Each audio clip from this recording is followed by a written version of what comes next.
श्री गुरुचरित्राचा 21वा अध्याय एक अत्यंत भावनिक आणि तात्विक कथा सांगतो, ज्यामध्ये जीवन, मृत्यू, प्रारब्ध आणि गुरुकृपेचा प्रभाव यांचे सुंदर वर्णन केलेले आहे. ह्यामध्ये एक कथा सांगितलेली आहे. तर चला थोडक्यात आपण ती कथा बघूया. या अध्यायात नामधारकाला सिद्धमुनी एक प्रसंग सांगतात. गंगाधर नावाच्या ब्राह्मणाचा पुत्र अकस्मात मृत्यू पावतो. त्याची माता शोकसागरात बुडते. तेव्हा एक ब्रह्मचारी म्हणजेच श्री नृसिंह सरस्वतींचे रूप तिला सांत्वन करतात.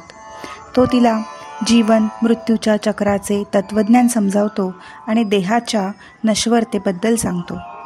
ब्रह्मचारी तिला सांगतो की जन्म आणि मृत्यू हे सृष्टीच्या नियमानुसारच घडतात.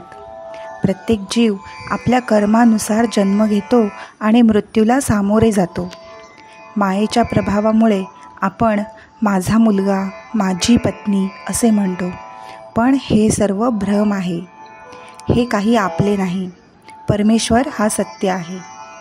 त्यानंतर ती माता आपल्या मृत पुत्राला औदुंबर वृक्षाखाली श्री गुरूंच्या पादुकांजवळ ठेवते आणि प्रार्थना करते. रात्री तिला स्वप्नात श्री गुरु दर्शन देतात आणि तिच्या पुत्राला पुन्हा जीवदान देतात. सकाळी तिचा पुत्र जिवंत होतो आणि सर्वजण गुरुकृपेचे महत्त्व ओळखतात. या अध्यायातून काही तात्विक संदेश दिलेले आहेत. पहिला संदेश असा आहे की देह पंचमहाभूतांनी बनलेला असून तो नाशवंत आहे, मात्र आत्मा अमर आहे.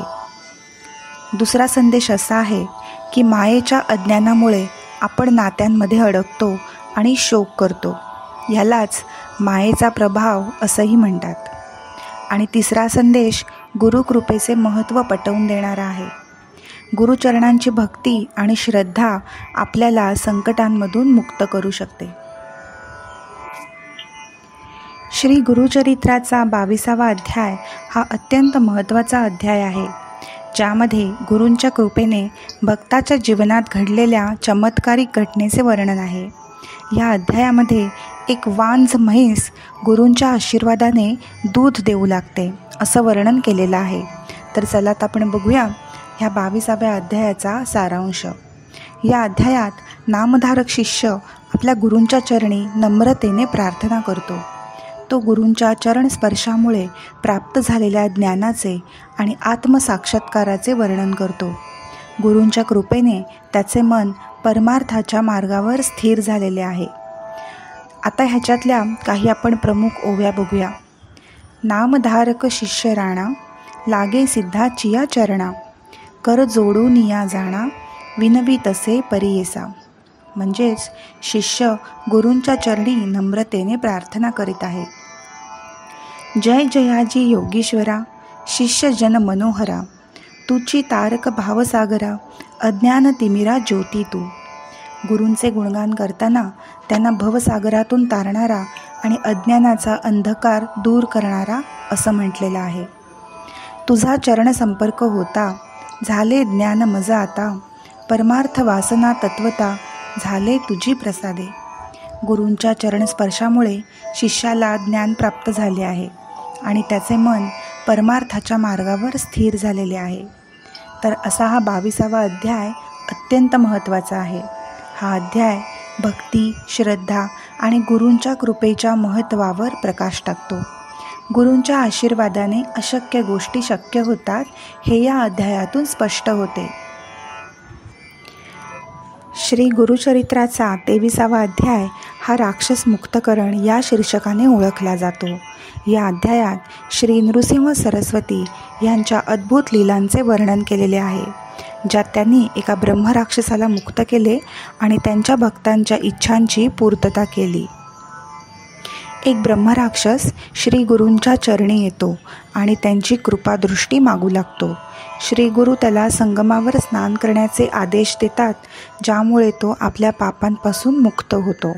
तसंच त्रिविक्रम भारती नावाचा एक तपस्वी श्री गुरूंच्या लीलांवरती संशय घेतो. श्री गुरु त्याच्या मनातील विचार ओळखून त्याला योग्य मार्गदर्शन करतात. या अध्यायातील मुख्य संदेश असे आहेत. पहिला संदेश असा आहे, श्री गुरूंच्या कृपेने अशक्य गोष्टी शक्य होतात. दुसरा संदेश असा आहे, शुद्ध भक्तीने गुरु प्रसन्न होतात आणि भक्तांच्या इच्छांची पूर्तता करतात. तिसरा संदेश असा आहे, गुरूंच्या लीलांवर संशय घेणे उचित नाही, त्याऐवजी श्रद्धा ठेवावी. आणि शेवटचा संदेश असा आहे की गुरूंच्या चरणी समर्पण केल्याने मोक्षप्राप्ती होते.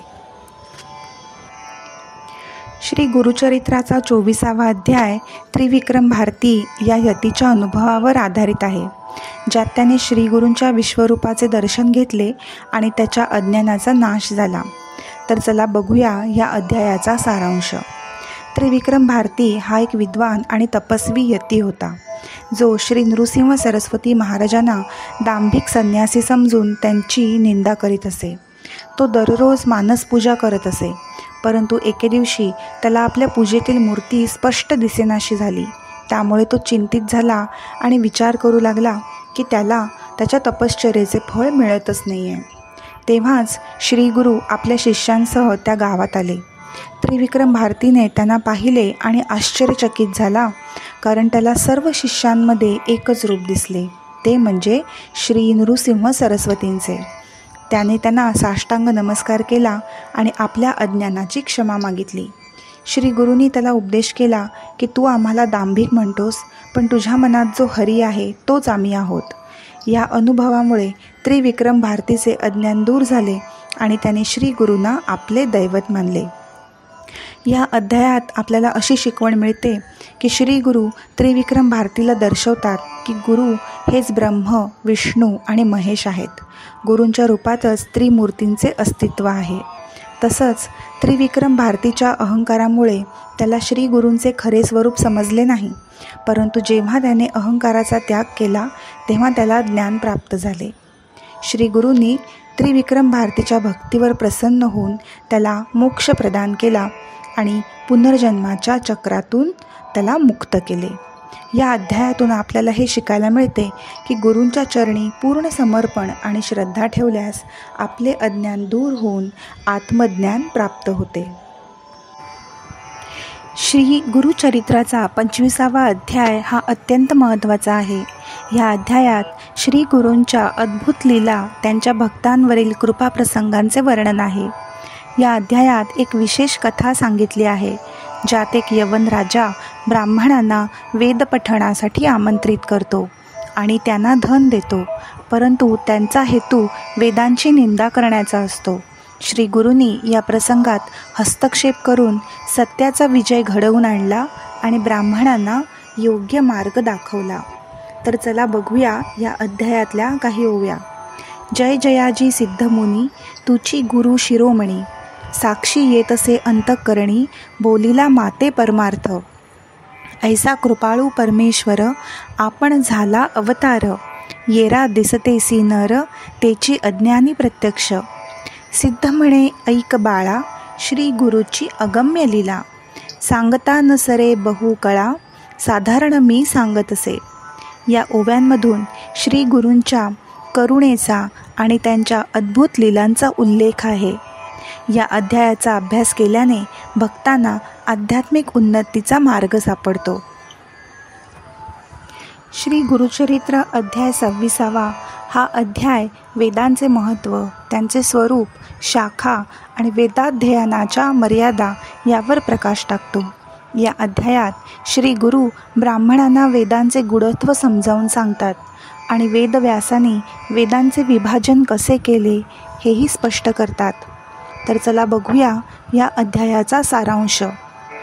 श्री गुरु ब्राह्मणांना सांगतात की वेदांचे पूर्ण ज्ञान प्राप्त करणं अत्यंत कठीण आहे. वेदव्यासांनीही वेदांचे संपूर्ण ज्ञान प्राप्त केले नाही, म्हणूनच त्यांनी वेदांचे 4 भाग केले: ऋग्वेद, यजुर्वेद, सामवेद आणि अथर्ववेद. वेदव्यासांनी 4 प्रमुख शिष्य नेमले. पहिलं ऋग्वेदासाठी वैशंपायन, यजुर्वेदासाठी जैमिनी, सामवेदासाठी आणि सुमंतू अथर्ववेदासाठी. या शिष्यांनी वेदांचे अध्ययन करून त्यांचे ज्ञान प्रसारित केले. ऋग्वेदाचा उपवेद आयुर्वेद आहे, त्याच्या 12 शाखा आहेत. यजुर्वेद याचा उपवेद धनुर्वेद आहे, याच्या अनेक शाखा आहेत. सामवेदचा उपवेद गांधर्व वेद आहे आणि त्याच्या 10 शाखा आहेत. अथर्ववेद याचा उपवेद शिल्पवेद आहे आणि याच्या 9 शाखा आहेत. भारद्वाज ऋषींनी वेदांचे संपूर्ण ज्ञान प्राप्त करण्याचा प्रयत्न केला, परंतु ब्रह्मदेवानी त्यांना सांगितले की वेदांचे पूर्ण ज्ञान प्राप्त करणे अशक्य आहे. त्यामुळे त्यांनी वेदांचे अध्ययन त्यांच्या क्षमतेनुसार केले. श्री गुरु सांगतात की कलियुगात वेदांचे महत्त्व कमी झाले आहे. ब्राह्मणांनी वेदाध्ययन सोडले आहे आणि त्यामुळे समाजात अज्ञान वाढले आहे. श्री गुरु ब्राह्मणांना सांगतात की गर्व न करता विनम्रतेने वेदांचे अध्ययन करावे. वेदांचे ज्ञान हे अत्यंत गूढ आहे आणि त्याचे संपूर्ण ज्ञान प्राप्त करणे अत्यंत कठीण आहे. त्यामुळे प्रत्येकाने आपल्या क्षमतेनुसार वेदांचे अध्ययन करावे आणि त्याचा उपयोग समाजाच्या कल्याणासाठी करावा. श्री गुरुचरित्राचा 27वा अध्याय हा मदोन्मत्त विप्रशापकथन या नावाने ओळखला जातो. या अध्यायात श्री गुरूंच्या कृपेने एका पतित व्यक्तीचा आध्यात्मिक उद्धार कसा झाला हे वर्णन केलेले आहे. तर चला बघूया ह्या अध्यायाचा थोडक्यात सारांश. या अध्यायात श्री गुरूंनी एका पतित व्यक्तीला 7 रेषा ओलांडण्यास सांगितले. प्रत्येक रेषा ओलांडताना त्या व्यक्तीला त्याच्या पूर्वजन्मांची आठवण झाली आणि त्याचे आध्यात्मिक उद्धार झाले. शेवटी त्याने श्री गुरूंना विचारले की पूर्वी मी ब्राह्मण होतो, मग माझ्याकडून असे कोणते महादश घडले की मी मातंग म्हणून जन्मलो. त्यावर श्री गुरूंनी त्याला त्याच्या पूर्वजन्मातील पापकर्मांची माहिती दिली. चला आता आपण बघूया मुख्य ओव्यांचा अर्थ. ओवी 1 ते 4 क्रमांकामध्ये नामधारक शिष्य सिद्धमुनींना विनंती करतो की श्री गुरूंच्या कृपेने पतित व्यक्तीचा उद्धार कसा झाला हे सांगावे.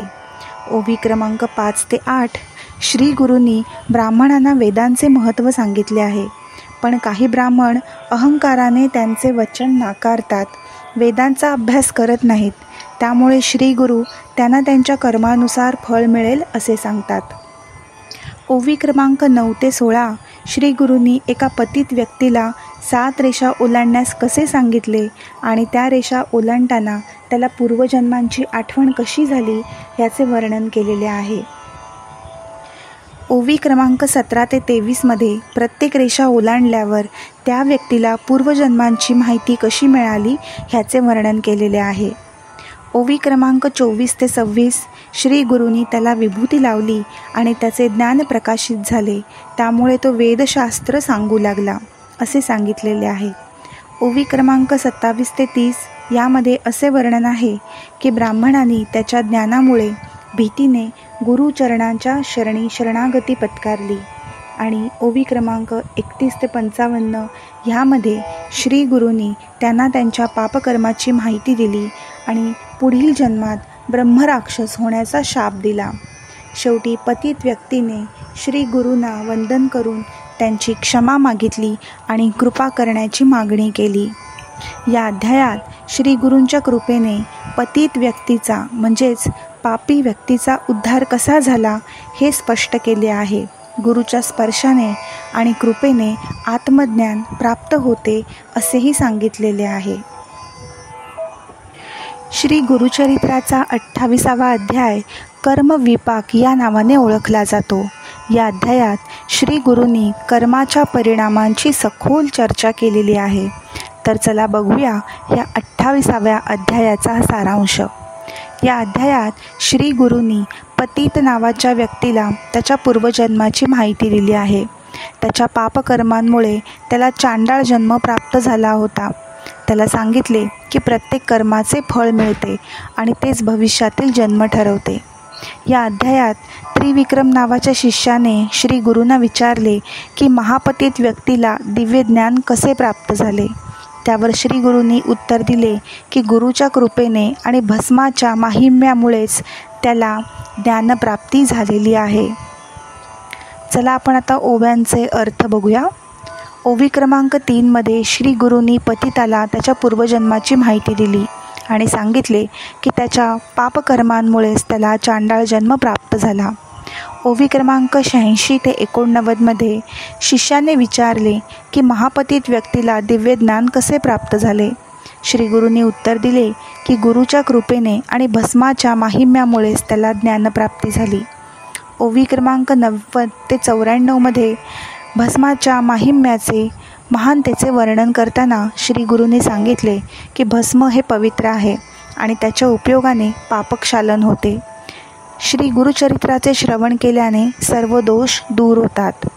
या अध्यायात कर्मसिद्धांत, पुनर्जन्म आणि गुरुकृपेचे महत्त्व स्पष्ट केलेले आहे. गुरुच्या कृपेने आणि भस्माच्या माहिम्यामुळे पापमुक्ती आणि आत्मज्ञान प्राप्त होऊ शकते असाही संदेश दिलेला आहे. श्री गुरुचरित्राचा 29वा अध्याय भस्म महात्म्य या नावाने ओळखला जातो. या अध्यायात त्रिविक्रम भारतीने श्री गुरूंना भस्माच्या महत्त्वाबद्दल विचारले. त्यावर श्री गुरूंनी वामदेव ऋषींची कथा सांगितलेली आहे. वामदेव ऋषी एक महान योगी भस्म लावून तपश्चर्या करत होते. एकदा त्यांनी एका महाभयानक ब्रह्मराक्षसाचा स्पर्श केला, ज्यामुळे त्या राक्षसाची तृषा आणि क्षुधा शांत झाली आणि त्याला ज्ञान प्राप्त झाली.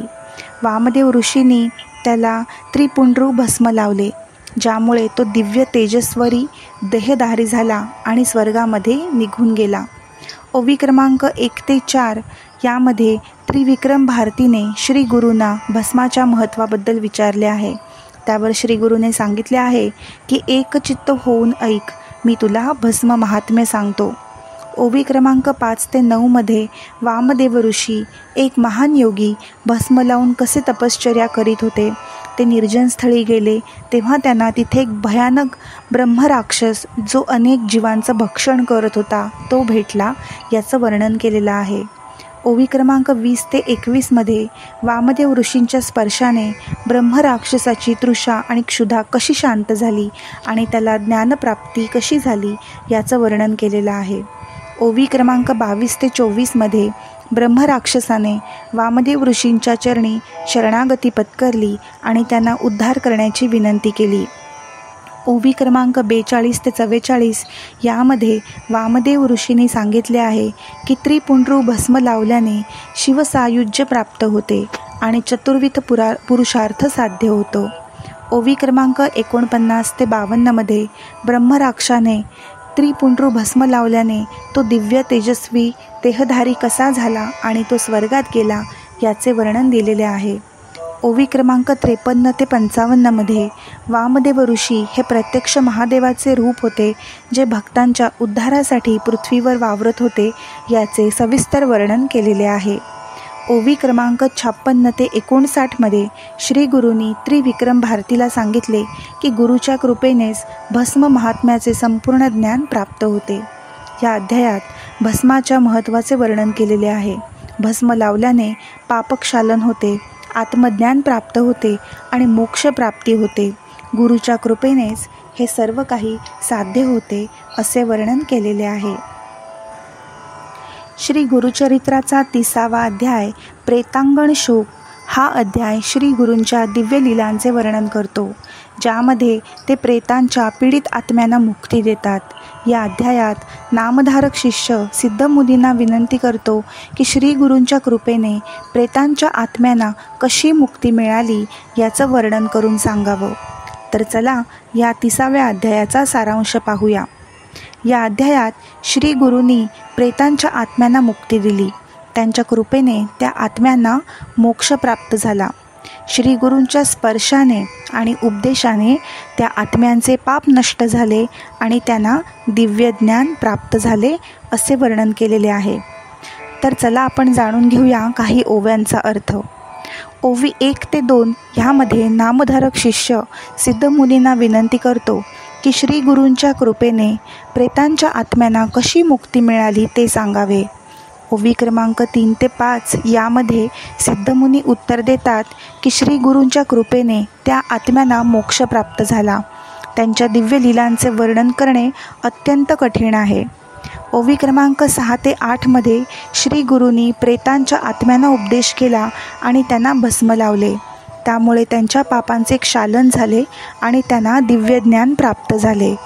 ओवी क्रमांक 9 ते 11 यामध्ये त्या आत्म्याने श्री गुरूंच्या चरणी कशी शरणागती पत्करली आणि त्यांच्या कृपेने त्यांना मोक्ष कसा प्राप्त झाला याचे वर्णन केलेले आहे. या अध्यायात श्री गुरूंच्या कृपेने प्रेतांच्या आत्म्यांना मुक्ती कशी मिळते हे स्पष्ट केले आहे. गुरूच्या स्पर्शाने आणि उपदेशानेच आत्म्यांचे पाप नष्ट होऊन त्यांना मोक्ष प्राप्त होतो याचे सविस्तर वर्णन ह्या 30व्या अध्यायात पाहायला मिळते. श्री गुरुचरित्राचा 31वा अध्याय पतिव्रताख्यान, स्त्रियांच्या धर्माचे महत्त्व आणि पतिव्रतेच्या आचरणाचे वर्णन करतो. या अध्यायात योगेश्वर नामधारकाला स्त्रियांच्या धर्माचे महत्त्व सांगतात. ते अगस्त्य ऋषी आणि त्यांची पत्नी लोपामुद्रा यांची कथा सांगतात, ज्यात पतिव्रतेच्या आचरणाचे महत्त्व स्पष्ट केलेले आहे. तर चला बघूया आपण काही ओव्यांचा अर्थ. ओवी क्रमांक 1 ते 4 मध्ये योगेश्वर नामधारकाला सांगतात की स्त्रियांनी पतिव्रतेचे आचरण करावे, ज्यामुळे भवसागर तरता येतो. ओवी क्रमांक 5 ते 8 मध्ये ते अगस्त्य ऋषी आणि त्यांची पत्नी लोपामुद्रा यांची अत्यंत भावस्पर्शी कथा त्यांनी वर्णन केलेली आहे, ज्यात पतिव्रतेच्या आचरणाचे महत्त्व स्पष्ट केलेले आहे. ओवी क्रमांक 9 ते 133 या ओव्यांमध्ये पतिव्रतेच्या आचरणाचे विविध नियम आणि त्यांचे महत्त्व सांगितलेले आहे. उदाहरणार्थ, पतीच्या इच्छेप्रमाणे वागणे, पतीची सेवा करणे आणि पतीच्या आज्ञेचे पालन करणे हे पतिव्रतेचे लक्षण आहे. त्याचप्रमाणे पतीने देखील पत्नीची मानमर्यादा राखणे हे किती महत्त्वाचे आहे हे या ओव्यांमध्ये स्पष्ट केलेले आहे.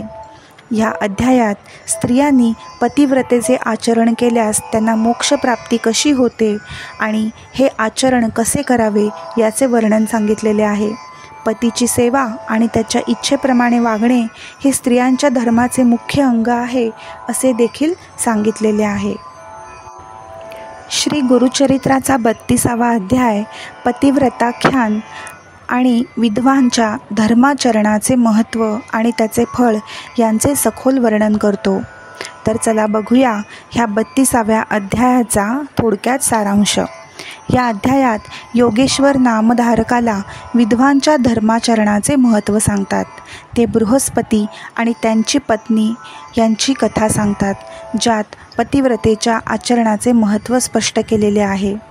ओवी क्रमांक 1 ते 5 मध्ये योगेश्वर नामधारकाला सांगतात की विधवांनी पतिव्रतेचे आचरण करावे, ज्यामुळे भवसागर तारता येतो. ओवी क्रमांक 6 ते 8 मध्ये त्यांनी हे आचरण कसे करावे याचे महत्त्व स्पष्ट केलेले आहे. या अध्यायात विधवांनी पतिव्रतेचे आचरण केल्यास त्यांना मोक्षप्राप्ती होते असे सांगितलेले आहे. हे स्त्रियांचा प्रमुख धर्म असून धर्मानुसार वागणेस त्यांना इष्ट आहे असेही सांगितलेले आहे. आणि त्याचप्रमाणे गुरुचा उपदेश आणि गुरुचे मार्गदर्शन ह्यांचा उपयोग करून स्त्रियांनी कसा मोक्ष प्राप्त केला ह्याच्याही काही उदाहरणं देऊन त्यांनी स्पष्ट केलेलं आहे.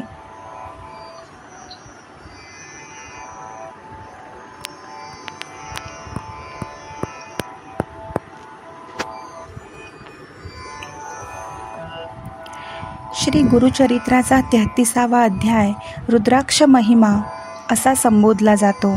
श्री गुरूंच्या कृपेने रुद्राक्षाच्या महत्त्वाचे वर्णन यामध्ये मिळते. तर चला पाहूया ह्या 33व्या अध्यायाचा थोडक्यात सारांश.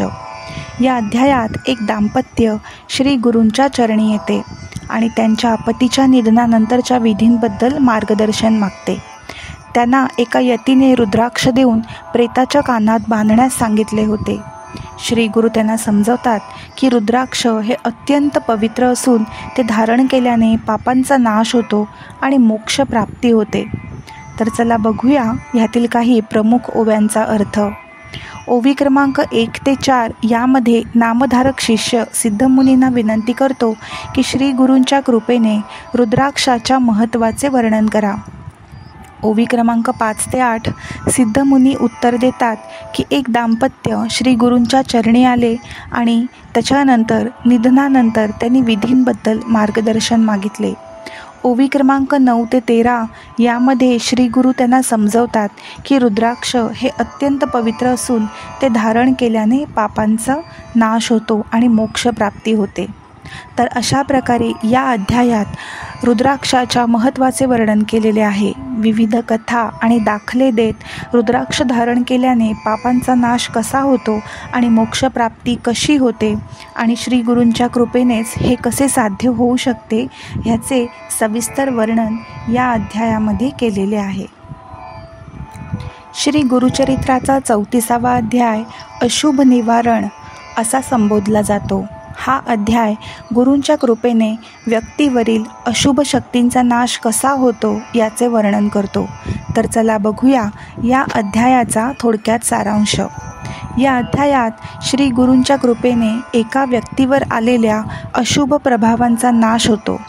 गुरूंच्या आशीर्वादाने व शरणागतीने अशुभ शक्तींचा नाश होतो आणि त्या व्यक्तीला सुख समृद्धी लाभते याचे वर्णन केलेले आहे. तर चला आपण बघूया काही ओव्यांचा अर्थ. ओवी क्रमांक 1 ते 5 मध्ये नामधारक शिष्य सिद्धमुनींना विनंती करतो की गुरूंच्या कृपेने अशुभ शक्तींचा नाश कसा होतो याचे कृपया वर्णन करावे. ओवी क्रमांक 6 ते 10 मध्ये श्री गुरूंच्या कृपेने व्यक्तीवर आलेल्या अशुभ प्रभावांपासून मुक्तता कशी होते याचे वर्णन केलेले आहे. ओवी क्रमांक 11 ते 15 यामध्ये गुरूंच्या शरणागतीने आणि उपदेशाने अशुभ शक्तींचा नाश कसा झाला आणि त्या व्यक्तीच्या आयुष्यात शांती कशी आली याचे दाखला देऊन वर्णन केलेले आहे. या अध्यायात गुरूंच्या कृपेचे महत्त्व अधोरेखित केलेले आहे. जेव्हा कोणी गुरूच्या चरणी पूर्ण शरण जातो तेव्हा अशुभ शक्ती नष्ट होतात आणि सुखसमृद्धी प्राप्त होते याचे खूप सारी उदाहरणं देऊन त्यांनी वर्णन केलेले आहे. श्री गुरुचरित्राचा 35वा अध्याय संसार विमोचन या नावाने ओळखला जातो. या अध्यायात गुरूंच्या कृपेने संसार बंधनातून मुक्त होण्याचा मार्ग स्पष्ट केलेला आहे. तर चला पाहूया या अध्यायाचा थोडक्यात सारांश. या अध्यायात श्री गुरूंच्या चरणी शरणागती केल्यावर माणूस संसाराच्या दुःखातनं मुक्त होतो. गुरूंच्या कृपेने मोक्षप्राप्तीचा मार्ग खुलतो. अध्यायात गुरूची महती, भक्तीचे महत्त्व आणि भक्तांच्या अनुभवांचे सखोल वर्णन केलेले आहे. तर चला बघूया काही ओव्यांचा अर्थ. ओवी क्रमांक 1 ते 5 मध्ये नामधारक शिष्य सिद्धमुनींना विचारतो की गुरूंच्या कृपेने संसारातून कसा विमोचन मिळतो. ओवी क्रमांक 6 ते 10 मध्ये गुरूंच्या भक्तीने संसार बंध मोडते आणि माणूस मुक्त होतो याचे वर्णन केलेले आहे. ओवी क्रमांक 11 ते 15 मध्ये भक्तांनी सदैव गुरूची उपासना करावी आणि त्यांच्या आदेशांचे पालन करावे त्यामुळे मोक्ष मिळतो असे वर्णन आढळते. ओवी क्रमांक 16 ते 20 गुरूंच्या कृपेनेच जीवाला परमसुख कसे प्राप्त होते आणि जन्ममरणाच्या दुष्टचक्रातून कशी सुटका होते याचे वर्णन केलेले आहे. अशा प्रकारे या अध्यायात गुरुभक्तीचे महत्त्व अधोरेखित केलेले आहे. गुरूच्या कृपेमुळेच मोक्षप्राप्ती शक्य होते आणि गुरु शरणागती ही मुक्तीची गुरुकिल्ली आहे असे वर्णन ह्या अध्यायामध्ये केलेले आहे. श्री गुरुचरित्राचा 36वा अध्याय संत नामशिवाय म्हणून ओळखला जातो. या अध्यायात संत नामाचा म्हणजे श्री गुरूंचं महत्त्व आणि भक्तीमुळे जीवनात येणारे सुख, शांती यांचा उल्लेख केलेला आहे. तर चला पाहूया ह्या 36वा अध्यायाचा थोडक्यात सारांश. या अध्यायात संत नाम घेण्याचे महत्त्व स्पष्ट केले आहे. नामस्मरण आणि गुरुभक्तीमुळे माणूस जीवनातील दुःखांपासून मुक्त होतो आणि त्याला शांती, आनंद प्राप्त होतो असे सांगितलेले आहे. गुरूच्या नामाचा जप म्हणजेच मोक्षप्राप्तीचा मार्ग आहे असे सांगितलेले आहे. तर चला बघूया यातील काही ओव्यांचा अर्थ. ओवी क्रमांक 1 ते 5 मध्ये नामधारक शिष्य सिद्धमुनींना विचारतो की संत नामाशिवाय मोक्ष शक्य नाही याचं काहीतरी स्पष्टीकरण करा. ओवी क्रमांक 6 ते 10 मध्ये श्री गुरूंच्या नामाचा जप जीवनातील पाप नष्ट करतो आणि भक्ताला दिव्य ज्ञान प्राप्त कसे होते हे उदाहरणे देऊन स्पष्ट केलेले आहे. ओवी क्रमांक 11 ते 15 मुळे संत नामामुळे मनाला शांती मिळते आणि जन्ममरणाचे चक्र मोडले जाते ह्याचे वर्णन केलेले आहे. ओवी क्रमांक 16 ते 20 यामध्ये गुरूंच्या कृपेने आणि नामस्मरणाने जीवाला परमशांतता आणि मुक्ती प्राप्त होते याची उदाहरणं देऊन त्यांनी स्पष्ट केलेले आहे. या अध्यायात गुरूंच्या नामाचा आणि भक्तीचा महत्त्व अधोरेखित केलेले आहे. संतनाम हेच मोक्षप्राप्तीचे साधन आहे. भक्ती आणि नामस्मरणामुळेच मानवाला शाश्वत आनंद मिळतो असे देखील वर्णन आढळते.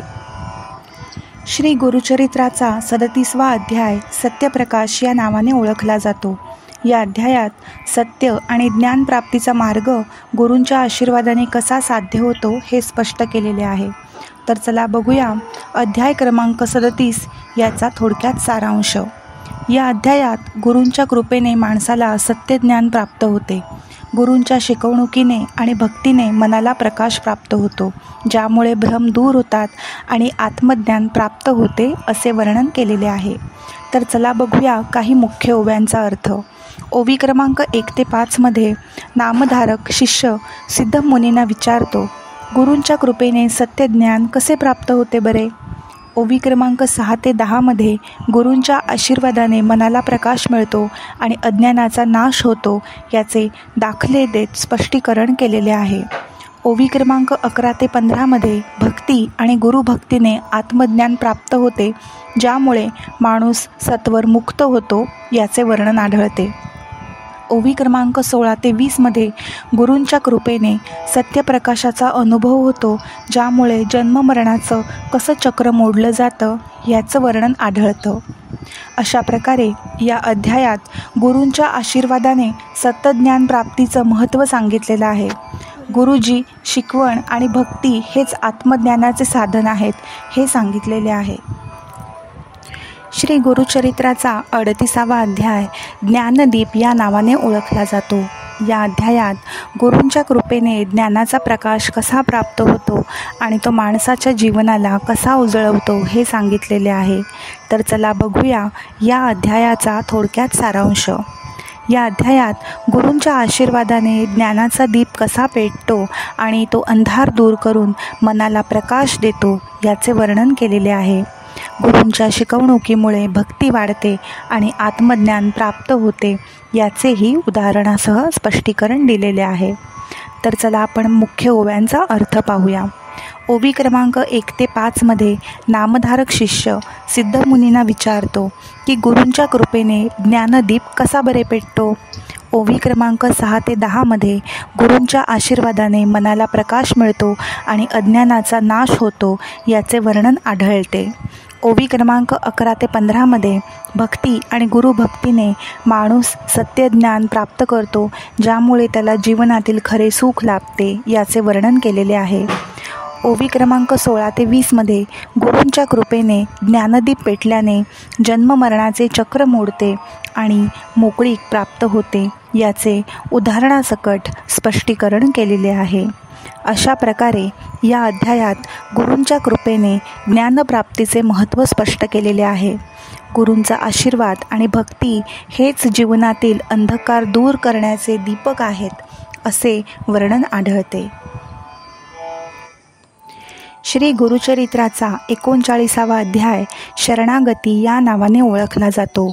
या अध्यायात गुरूची शरणागती केल्याने जीवनातील सर्व दुःख दूर होतात आणि भक्ताला सुखशांती प्राप्त होते हे सांगितलेले आहे. तर चला बघूया या अध्यायाचा थोडक्यात सारांश. या अध्यायात गुरूच्या चरणी शरण झाल्यामुळे भक्ताला पापमुक्ती आणि मोक्ष मिळतो. गुरूच्या कृपेने जीवनातील अडथळे दूर होतात आणि भक्ताला चिरंतर आनंद लाभतो याचे वर्णन केलेले आहे. तर चला पाहूया काही ओव्यांचा अर्थ. ओवी क्रमांक 1 ते 5 मध्ये नामधारक शिष्य सिद्धमुनींना विचारतात की गुरूच्या शरणागतीचे महत्त्व काय आहे? ओवी क्रमांक 6 ते 10 मध्ये गुरूंच्या शरणागतीने सर्व पापे धुवून जातात आणि भक्ताला मोक्षप्राप्तीचा मार्ग उघडतो असे वर्णन केलेले आहे. तसेच भक्ताने गुरूवर पूर्ण विश्वास ठेवावा आणि त्याच्या आदेशांचे पालन करावे, तेच शरणागतीचे खरे स्वरूप आहे असे सांगितलेले आहे. गुरुच्या शरणागतीमुळे भक्ताला जन्ममरणाच्या फेऱ्यातून चक्रातून मुक्ती कशी मिळते आणि तो परमशांतता कशी अनुभवतो हे देखील उदाहरणे देऊन स्पष्टीकरण केलेले आहे.